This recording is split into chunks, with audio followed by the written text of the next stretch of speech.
Hello guys, welcome back to George Basic Script and Finance. In this video tutorial, I will teach you how to set up IP address for domain in GoDaddy. First of all, you need to log into your account. Then you need to click your profile name on the top right and go to your products page.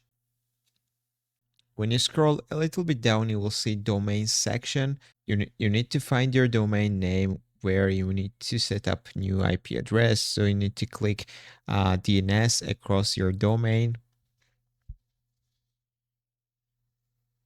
Here are DNS records. So we need to add a new record. In the type, you need to select A. Here you need to enter at or www. In this case, let's enter at.